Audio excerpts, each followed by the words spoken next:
most powerful job in the world is most likely today the Presidency of the United States of America. I cannot think of any ruler in any other country, even a tyrant, that exercises more power.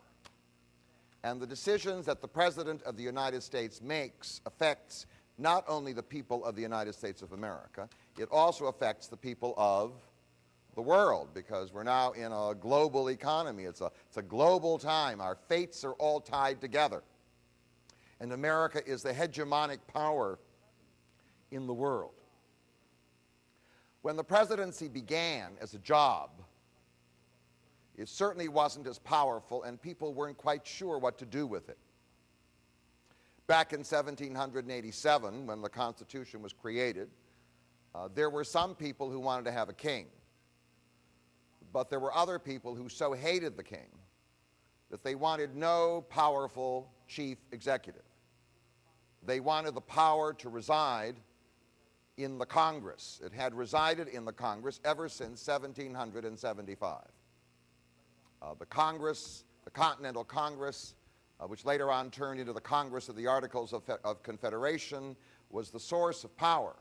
And the president of that Congress, the speaker, if you will, was the leader of the nation. And that's the way they wanted. They were sick and tired of kings and chief executives. So it was a pretty touchy issue when they debated the creation of a chief executive. And quite frankly, if you read the Constitution of the United States of America, the major power does not lie in the president. The major power was conferred by the people in 1787 in this body of people we either like or don't like or whatever, right? Called the Congress of the United States of America. During the reign of the first president, George Washington, there was a great controversy raging between two forces. Alexander Hamilton, that wanted the chief executive to be strong, wanted a strong central government, and Thomas Jefferson, who wanted the chief executive to be weak. And during that period of time, the presidency was sort of iffy. Washington's power lay in his personal prestige rather than in the office which had recently been created. In fact, the system of electing the president left it pretty much in the hands of legislatures. It wasn't by direct vote of the people. There was something called the Electoral College, which still exists in a theoretical fashion, in which electors chosen by state legislatures chose the president. There was no direct vote. The people were not involved directly in the choosing of the president. And from the very beginning, there arose issues that still exist today. Issues with regard to the presidency, the relationship of the president to the Congress. One is, who takes the initiative? Does the initiative for new laws come from Congress, or does it come from the president? If it comes from the president, then he's the what? The leader. If he's simply the executive who carries out the initiatives and will of the Congress, well then, he's not. The second is, who's going to manage this whole thing? The initial idea was that committees of Congress would manage, and they would direct the president. Well, is that an efficient, no, do you understand? Is that an efficient system in terms of organization? One of the issues was, who was going to define the vision? I mean, you have to have a vision for an administration. Who was going to define it? Was it going to come from the leaders of the Congress, or was it going to come from this new job called the president? One of the big issues was, who was in control of the foreign policy of the United States of America? It was very clearly placed in the hands of Congress that war should ultimately be approved by the U.S. Congress. But was it practical to place the conduct of foreign affairs in some way in the hands of Congress? One of the big issues at the very beginning was that the chief executive should stand above politics. Oh. No, that was the idea. because he was like, he was the leader of the nation, and therefore should not be involved in that. So the whole issue of party now came up, because in the 1790s there emerged two parties, but they were very informal. There were the Federalists and the Republican Democrats and whatever they were, and well, can a chief executive avoid party? And obviously, one of the major issues was the issue of electing him. Congress kept the president weak by not having the president elected by the people. But was that a feasible issue for the chief executive of a growing and dynamic nation? So ultimately, certain presidents changed the job. And they changed the job so that now it is the most powerful job in the world, and sometimes they changed it and had to go back on what they wanted. One of the major figures who changed the job was Thomas Jefferson. He wanted a weak president. But it was Thomas Jefferson who took the initiative to buy another piece of land bigger than the original United States. It's called the Louisiana Purchase. And it was very, very clear that in terms of important negotiations and things, the Congress wasn't going to work.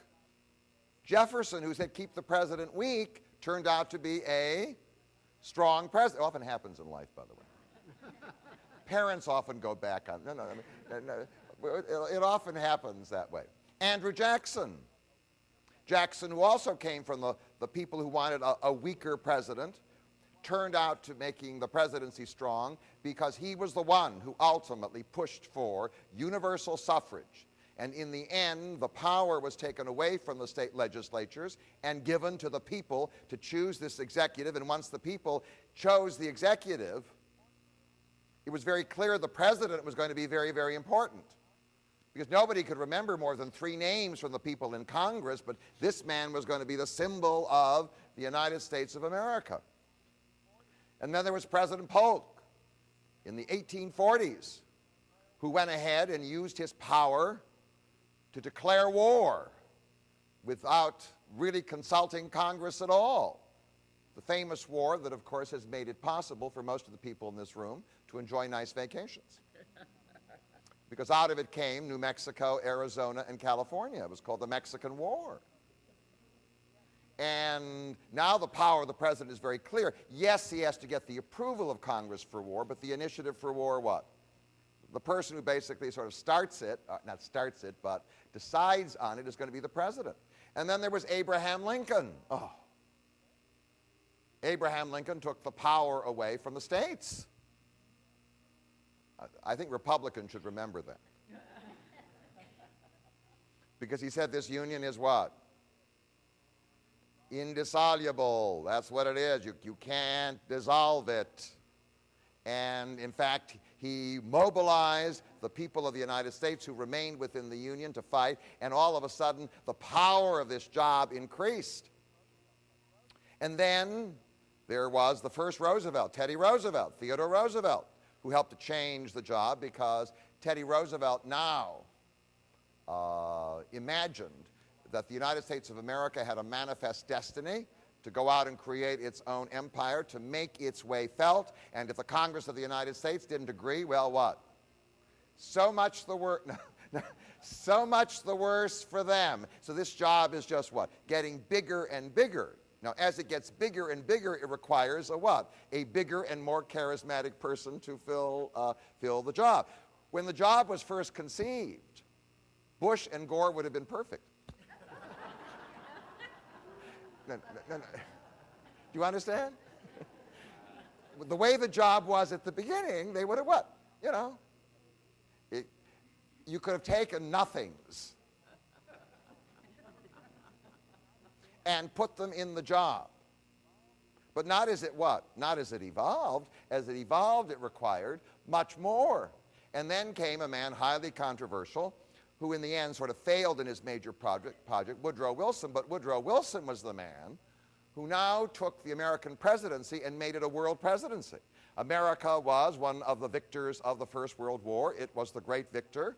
It was responsible for the victory of the Allies, and now he arrives in Paris, and now the President of the United States is not simply an American figure, is he? Woodrow Wilson now became an idol for the world. The man who was going to bring peace. Well, I mean, this job is what? This job is moving out. You need really good people. You need good people, strong people to move into this job. And then came the man that I grew up with, and many of you did, elected 4 times to be President of the United States. And whether you liked him or disliked him, you couldn't deny his charisma. His name was Franklin Delano Roosevelt. And he totally transformed the image of the job.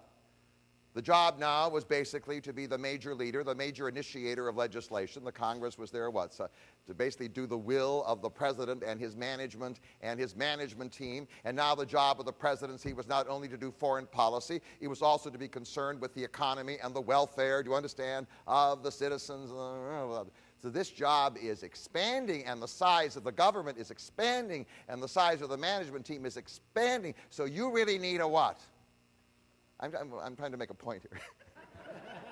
I want to make so it's clear. I mean, this isn't an ordinary job. At one time, you could have had somebody of lesser ability moving around signing papers. All right. Now this job is a major management job. And then, obviously, Jack Kennedy changed. By the way, Roosevelt also added a dimension. He added the media dimension. He brought the presidency into the home of every single American. No congressman had that power, really. By radio. And by the time you get to Jack Kennedy and his own personal charisma, who knew what he was doing in the bedrooms of the White House? But I mean, what you have is TV, the visual. It's not clear that FDR would have won on the visual. I mean, he was able to transcend his handicap because he wasn't that visible. He was seen in newsreels and things like that. His voice was incomparable. So now comes Kennedy, and now one of the things you've got to be, in addition, is a media star. You got to look good on television, sound good on television. And then there is the man that most liberals love to hate, but certainly was one of the most powerful presidents of the 20th century. His name is Ronald Reagan. And what Ronald Reagan demonstrated, and it was demonstrated by others a little bit before, Reagan was a Republican, but in the end, what Reagan did was he transcended party. He mobilized what I call the presidential faction. It included Republicans and huge numbers of what? Democrats who voted for him, huge numbers of independents. It was now very clear as party became less significant in America that now the president, the figure, the personality of the president was going to mobilize you. And all of that was reinforced by the incredible economic and military power of the United States of America. Obviously, if this job was attached to a country that had a crumbling economy, the job wouldn't have any power. Do you understand? All of it was attached to this dynamic economy and this very powerful military, which was reinforced by victory in the Second World War, and now went on to become the leader in a war that lasted since the end of the Second World War for 50 years, the Cold War. And it was reinforced by the fact that now, in the middle of the end of the 20th century, the United States became the hegemonic power in the world. So the President of the United States is not only the leader of the United States, he becomes to some degree the leader of the free world. And all of that was reinforced by the fact that increasingly people turned to the government to help them with their personal problems. And out of that emerged the welfare state, and now the president was the manager of the welfare state. And more than that, since he was the figure that everybody knew, this chief executive job had really grown, He was the figure who was necessary to mobilize people. He was the mobilizer of people for important causes. And it was all reinforced by the growing power of the media. The media can't focus on Congress. The camera can't look at 435 people. There's Joe. There's Harry. There's Sally. I mean, the media needs the single figure, and so the media reinforced the importance of the presidency, and of course increased the scrutiny of the presidency as well. Now, all of that led to problems, and the problems are still with us. Whoever takes this job has to deal with those problems. I'm giving you a job description, then you can see whether these people fit into the job description. One was Congress. What ultimately was set up was a tension between Congress and the president.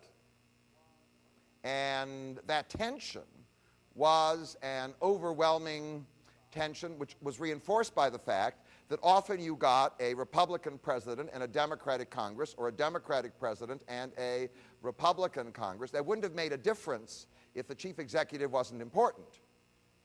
But where the chief executive is very powerful and Congress ultimately must approve the things, the initiatives that he makes, or disapprove, then that tension is there, and we have it right now.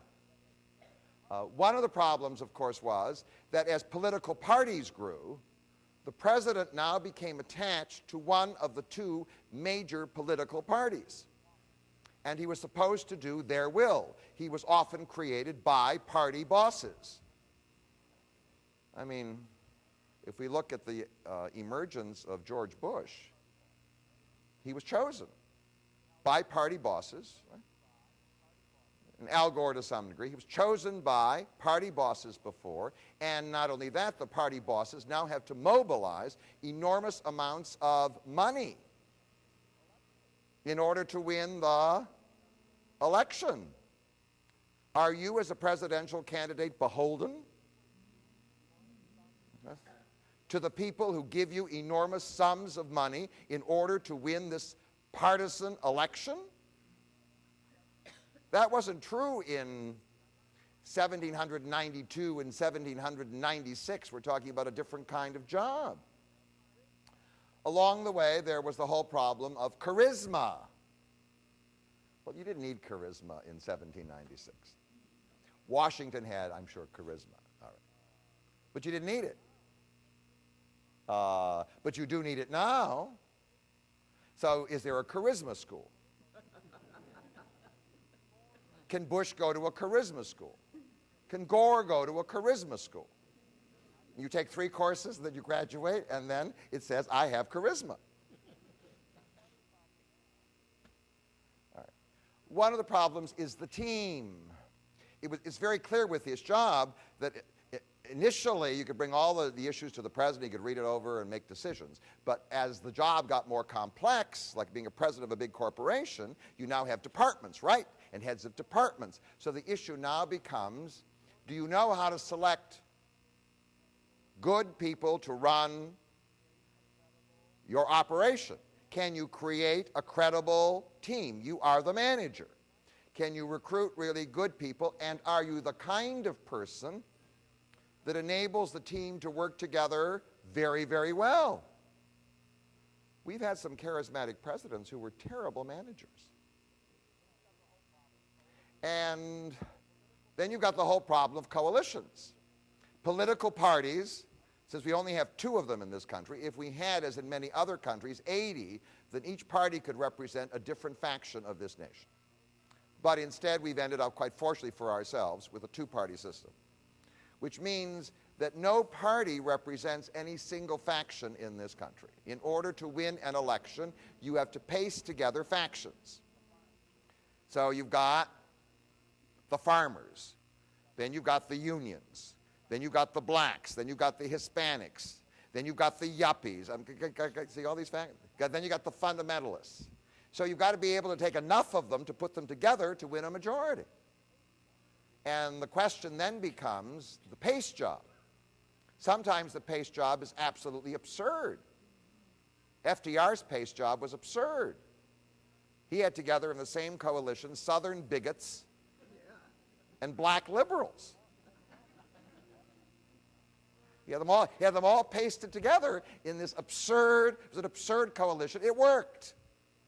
That's the key to politics. The key to politics is that you can paste groups together, enough groups together to win an election. And that was a major problem. One of the problems that emerged with the growth of the media and what I would call the new egalitarianism. The new egalitarianism is expressed in the following way. At one time, we lived in a society in which the upper class intimidated the lower class. So when servants arrived in a house, they knew their place. Their place was not to open up certain boxes, open up certain doors, ask certain questions. Now we live in a society which nobody wants to be a servant, which means everybody has the right to stick his nose into everybody else's business. It's called public scrutiny, right? Who are you? Who do you think you are, huh? So now, the president, in this new egalitarian society with the power of the media, is exposed. He can't scratch his nose without being photographed.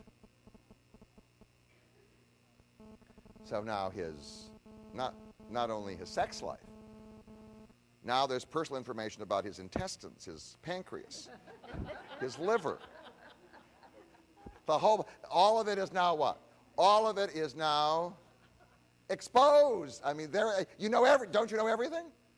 I still remember that I think Lyndon Baines Johnson was the first. I saw everything about the whole thing about the operation. Remember the cut and the whole thing? And now I know exactly what his stomach looked like. There's no privacy. That means if you want to go into political office, and in particular if you want to be the President of the United States, you have to be a saint in the womb.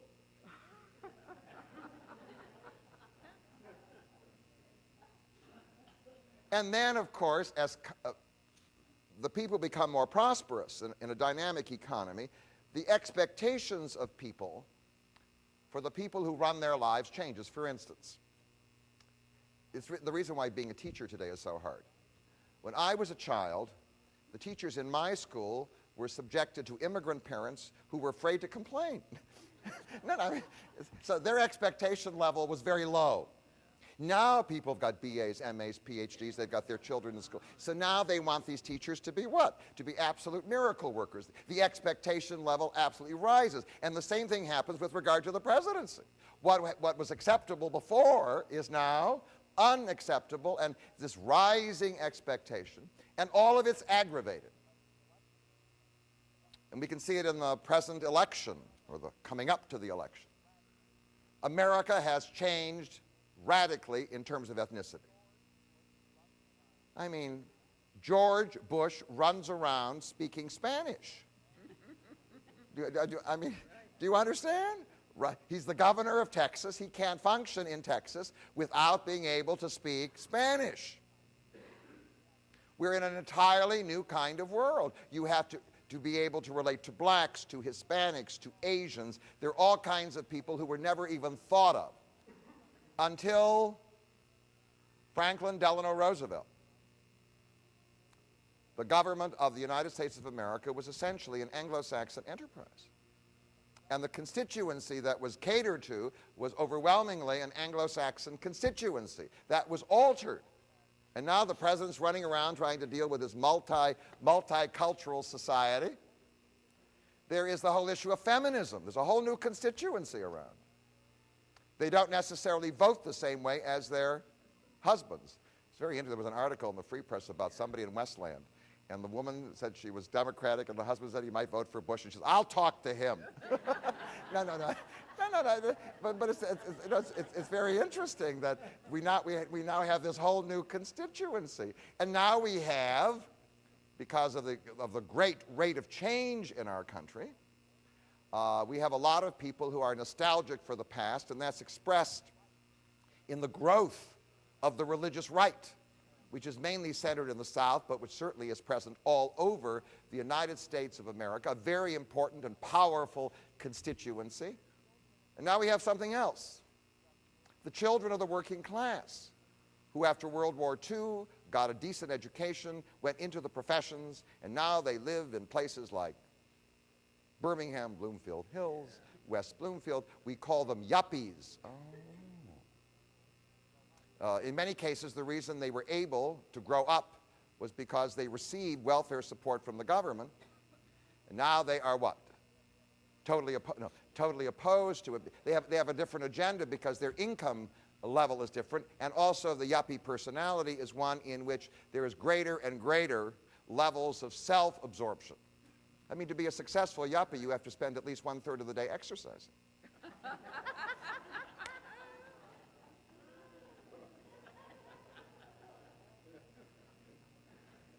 And it's all aggravated by the presence in our society now because of urbanization and multiculturalism and the mixing of people and the dichotomy between rich and poor, the growth of crime and violence in our country. So now the chief executive is supposed to address this social problem, which had not been a major problem in the United States of America certainly before, but worse.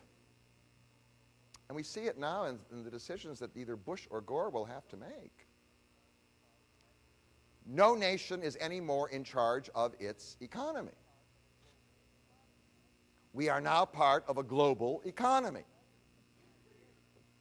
And therefore, the President of the United States cannot simply take an isolationist position, drive off all the others because we're talking about our business. He has to negotiate, right? He now has to negotiate all the time with the rest of the world, and now is emerging something that terrifies a lot of Americans. It's a world team to manage the world economy.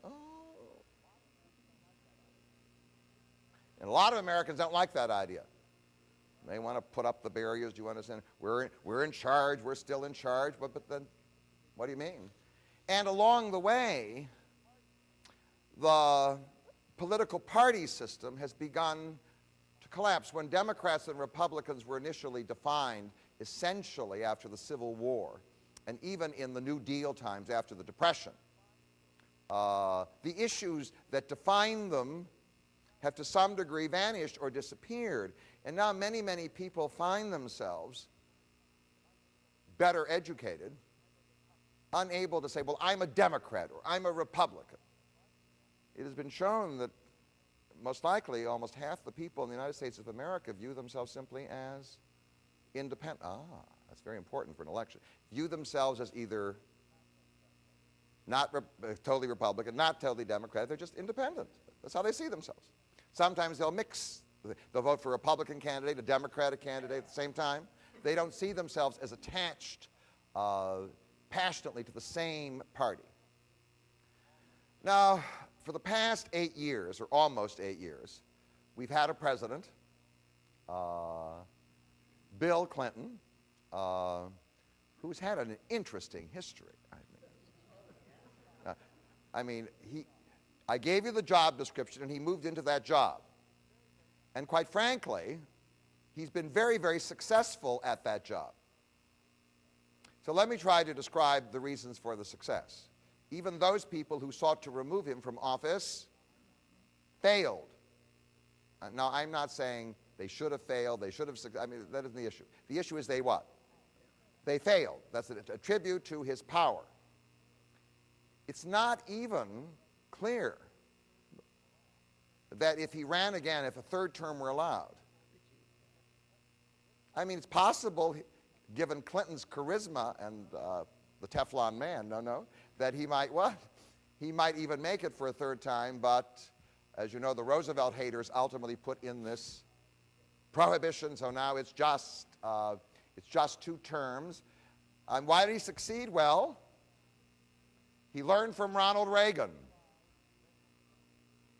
He realized it was Reagan's reason for success. You can't win an election if you're either on the right or the left. You can only win the election if you take the center. Reagan took the right and the center. And Clinton took the left and the center. If you're only going to be on the left, you're going to be a loser. Only on the right, you're going to be a what? You're going to be a loser. You need the center because the overwhelming majority of the American people are in the center. They're neither left nor right. They're essentially moderates. And so he did that. He changed the whole program of the Democratic Party. He embraced Reaganomics. He was helped, obviously, by the dynamic economy that was emerging. Now, he's not totally responsible for the strength of the economy. I mean, the strength of the economy lies in two things: the development of a global economy and in the development of a modern technology that enables that global economy to function in the dynamic way that it does. But he was the leader during this time. He succeeded because he followed, to some degree, the Reagan principle. Don't touch the welfare system. Now, the major welfare system in this country is not for the poor. The major welfare system in this country is used by both rich and poor, used by all of us. It's called Medicare. That whole health care program, which most likely is the most expensive expenditure in the government. You touch that, finished. We never do that. I mean, so there he is. He is a success. And not only that, he assumes the role, it took him a while, a couple years, of the leader of the world, the leader of the free world, the president of the United States. If they're fooling around in Bosnia, we intervene. If you're fooling around in Kosovo, we intervene. We're strong. We're here to maintain the peace of the world. And all of that was reinforced by a brilliant strategy. When we get to McCain, we'll talk about it. That is one of the reasons why he was successful was there is a minority in this country, very powerful and very large, who are feared by a majority of the people in this country. They're called the religious right. And indeed, they have been the bane of the Republican Party. In fact, the Republicans lost twice in 92 and 96, most likely because of their attachment to the religious right, because the center and the left hate the religious right. And in fact, by presenting himself as the alternative to the religious right, I mean, after all, the people who tried to organize his impeachment mainly came from the religious right, and that's how he saved himself, because American public opinion, the majority of it, would not sympathize with the accusations of the religious right. So lo and behold, he's a success, but he was also a failure. Will Monica Lewinsky's name go down in history like Betsy Ross? I don't know.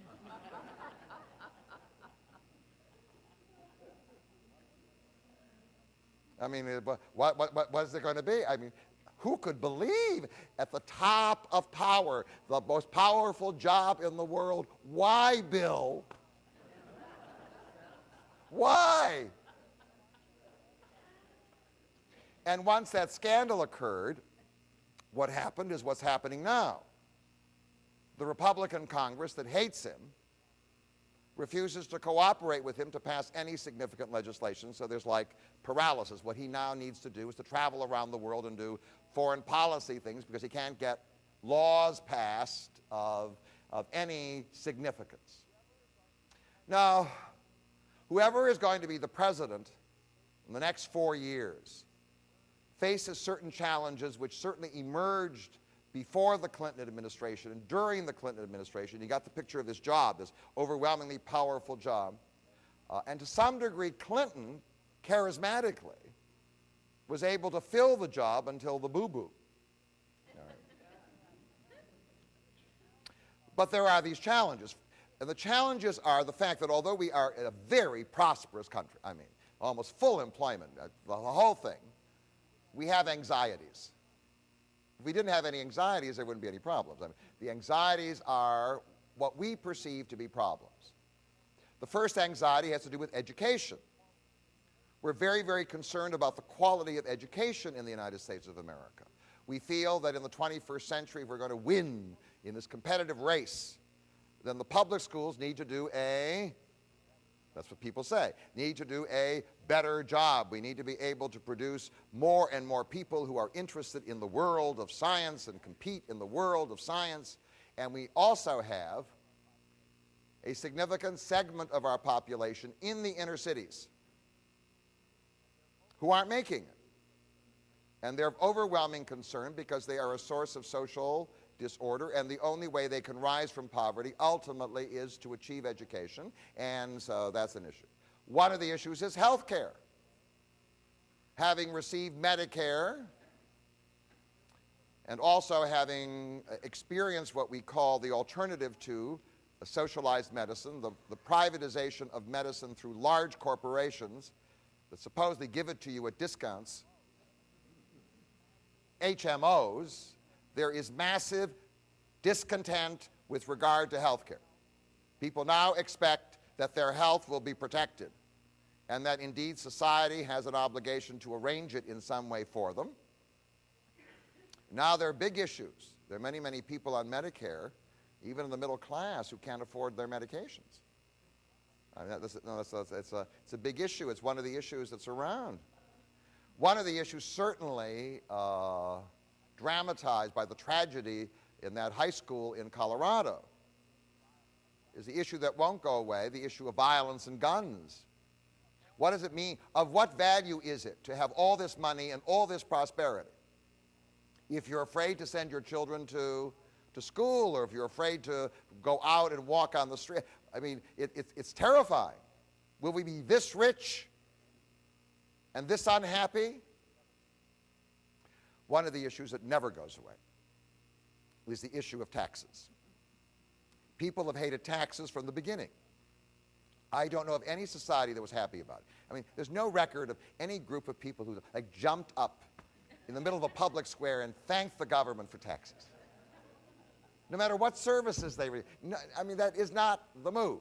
So perpetually, there is the idea we're in this very prosperous economy, and what happens in prosperity is not that we satisfy all our needs and then we have a lot left over that we want to share. As we get more, our desires increase.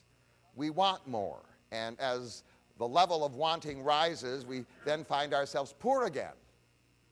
So the issue of taxes comes up. If we're this prosperous, maybe we have all this new revenue, maybe the surpluses in the government, maybe we can cut taxes. There's the whole issue of the environment, because as we get richer and richer, we take up more and more space, and we dump more and more garbage.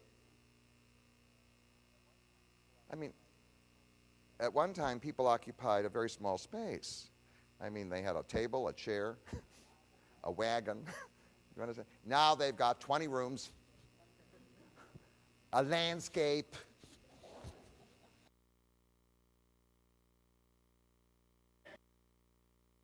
two automobiles. I mean, the amount of space we just take up.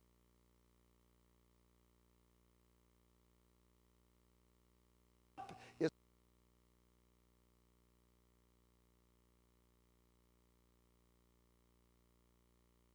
cultures. So the whole issue of the environment is there. And now comes the issue of defense. We thought we were into disarmament. Remember, Reagan made this deal with Gorbachev, and then ultimately we're signing these treaties. And now in Russia, Mr. Putin gets his puppet, almost puppet, Congress to say yes. And now the American government's balking. They want to build a shield around the United States of America against missiles. Well, if America can do it, well, if you build a shield, then that means that America is not open to any kind of influence from outside, because it exists what?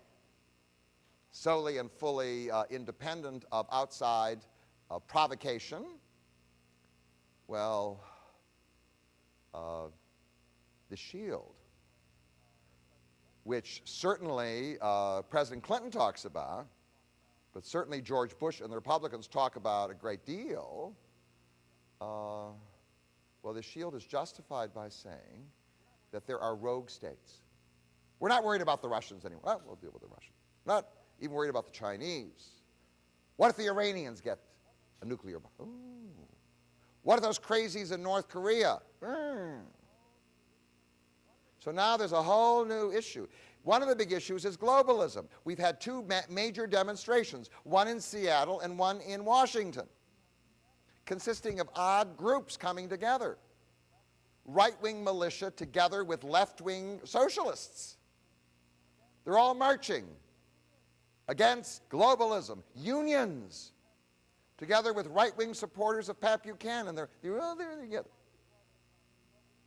We don't want this global economy. This global economy means we're going to lose our jobs to people in other countries who will be paid slave wages in order to make the products. And then the big challenge, of course, is corruption. Well, the Democrats complain about Bush and all the money he gets from all those corporations. But certainly Clinton and Gore had a nice party. They had a very nice time, right? You can't go into a Buddhist temple now without thinking of corruption in America. No, I mean, they had a great time assembling all their goodies for their party and making their promises. So let's talk about the Democrats. See, the Democrats now, Clinton can't be the president, so they got to choose. Well, the Democratic Party, as you know, was remade during the Depression by Franklin Delano Roosevelt and the New Deal. And it was very, very successful, and then it was undone. It was undone after World War II because of the Cold War, and because now communism became the major issue, and the Democrats, being on the left, were viewed as soft on communism, and the Democrats began to lose their power, and ultimately the coalition that Roosevelt put together was an interesting coalition. Southerners, Catholics, Jews, blacks, liberals, unions, put that together. That fell apart. And in fact, the Democratic Party wandered through the wilderness after Johnson and the Vietnam War. They had McGovern and Mondale, and they're all struggling. Wandered through the wilderness until Clinton put the party back together as a victorious party by moving it from the left to the center. And that was a very, very dramatic thing to do. And when he became the president, he chose as his vice president a man who in 1988, a senator from Tennessee, had tried to become the candidate, the Democratic candidate, against Dukakis. He lost. Dukakis won. His name was Al Gore, and Gore was chosen to be the vice presidential candidate. And they looked like a very handsome team, right? There was Clinton. They talked for a little while. Maybe Clinton would choose a woman, but he chose Gore, and they looked very handsome together, and they were strong. And in fact, Gore now becomes man.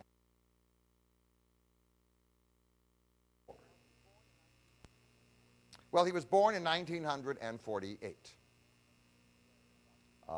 which makes him today about 52 years old. And his father was a famous senator from the state of Tennessee. So when he grew up, he lived in two places. He lived in Carthage, Tennessee, which I've never been to. Maybe there are a few people here who've been to Carthage. Okay. He was raised in Carthage, Tennessee, and also, and that's where he mainly was raised, he grew up in Washington.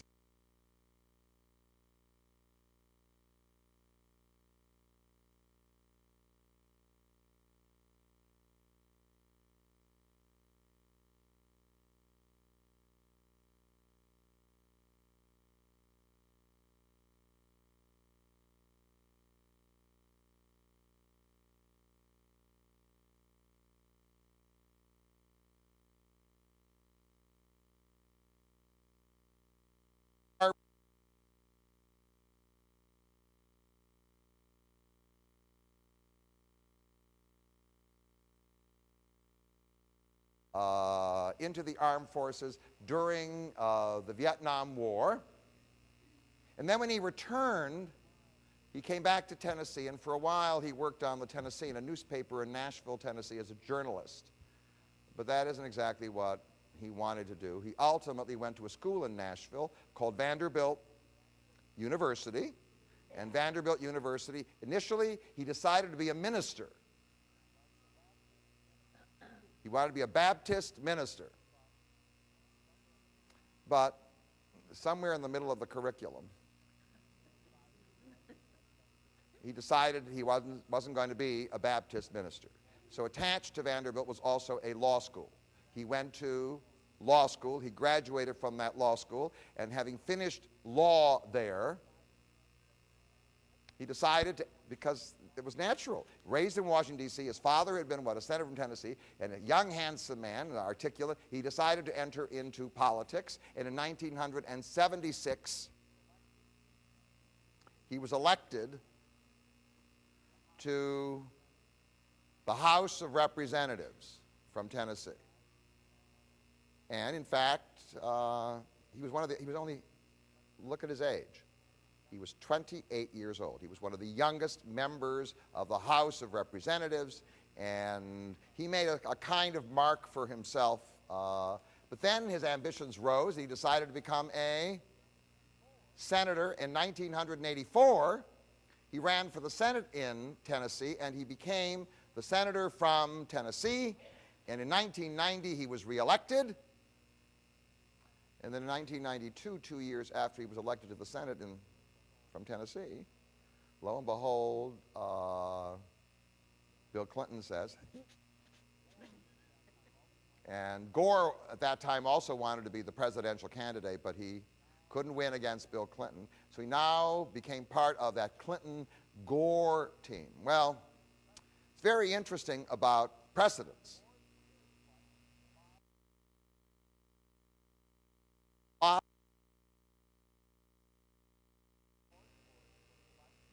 George Bush was the vice president of Ronald Reagan.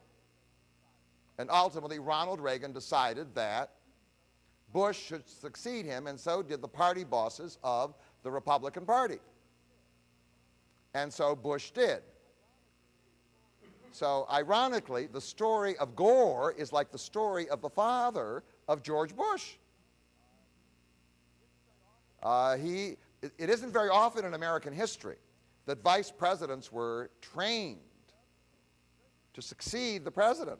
In very few cases. I mean, only if the president got killed or died in office did the vice president succeed. Normally it didn't happen. Try to imagine Franklin Delano Roosevelt had a man called John Nance Garner from Texas. Do you remember him?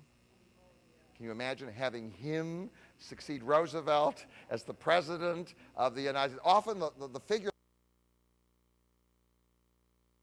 was totally incapable.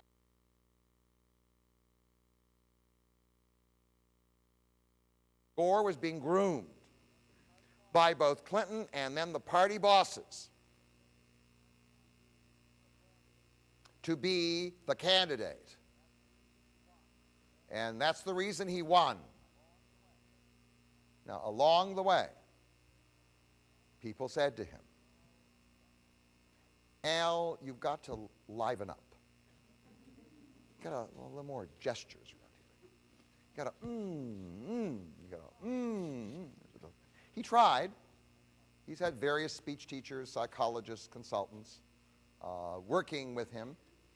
I mean, we certainly discovered in this election that he is a beta personality who needs to be an alpha. He was told that by a psychological consultant.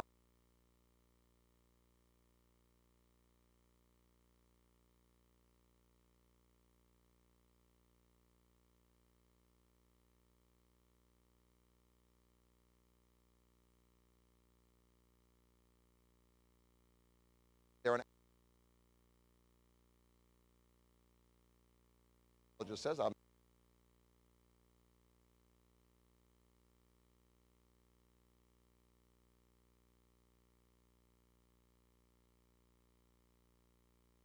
the personality of Clinton, and in fact, Gore was perfect Because Clinton didn't want a vice president taking center stage. But now he's been groomed to succeed him, and he has to take center stage. The man who opposed him in the primary, this tall basketball player, Bill Bradley,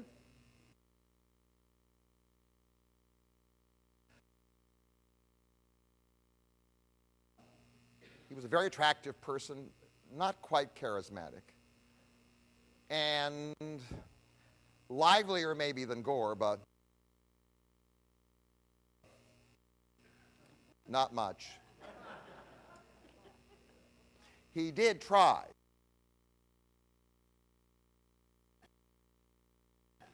Because placed against him was the party machine. And in that party machine,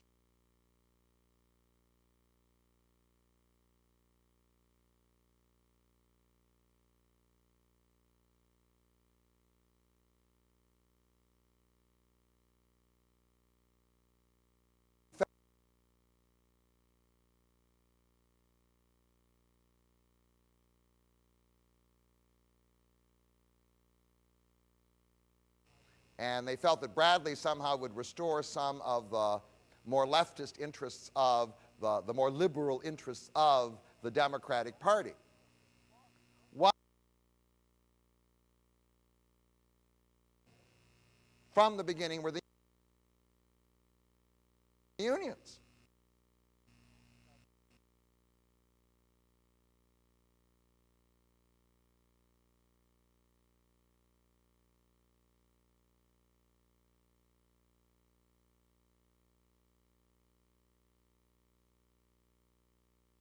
By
Gore, other than somebody wildly, wildly charismatic, to take it from him. In the end, the Democrats stood behind Gore, and Gore made it. Well, what about the Republicans? Well, the Republican Party, as you know, which had been in power from the Civil War until Roosevelt, went into deep mourning when Roosevelt came to power. They had trouble reconstructing themselves, but after World War II they did,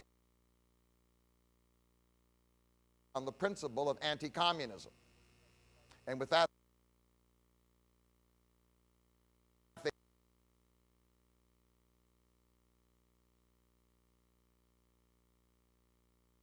presidency under Dwight D. Eisenhower.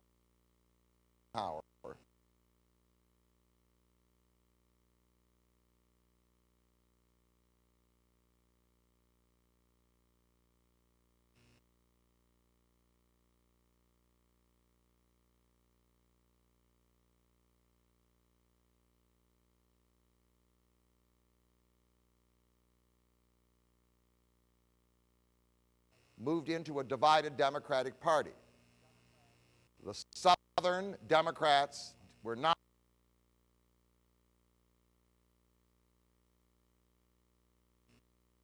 so almost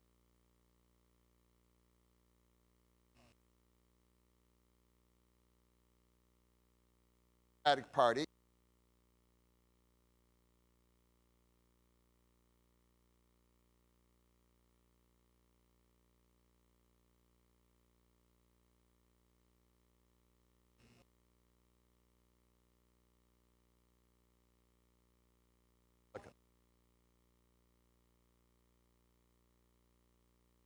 today, the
you couldn't put the two. You couldn't put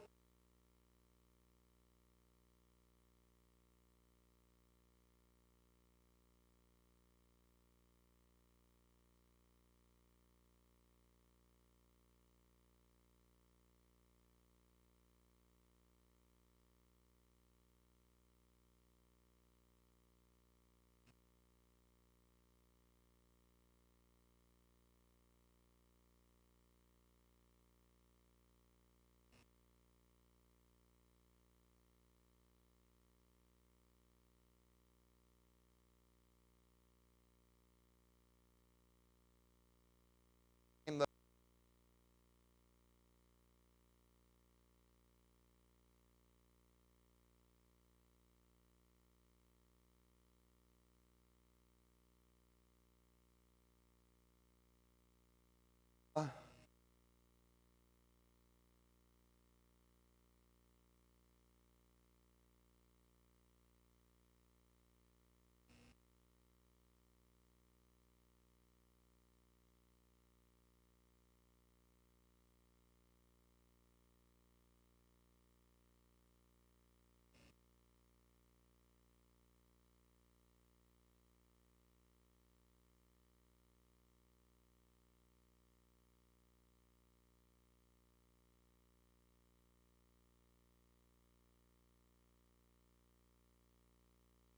favor of Republican and Reaganite economics.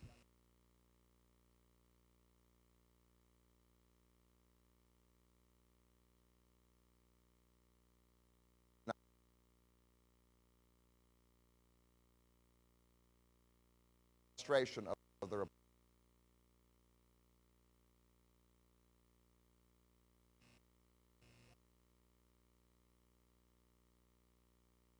Democratic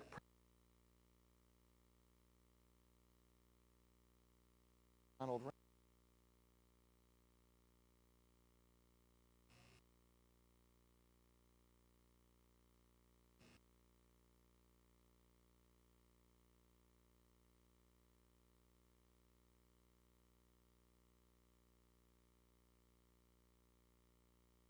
Trump.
He wanted government out of economics. Do you understand?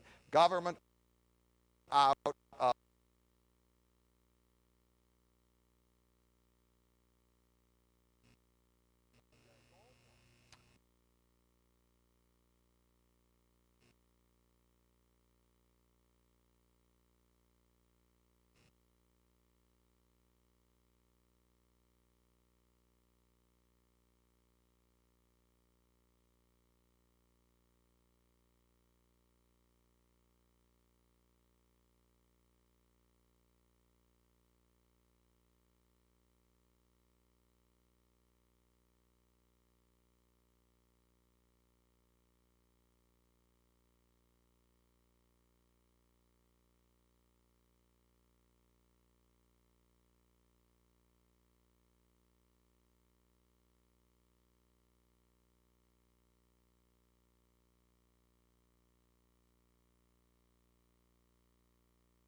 Amos.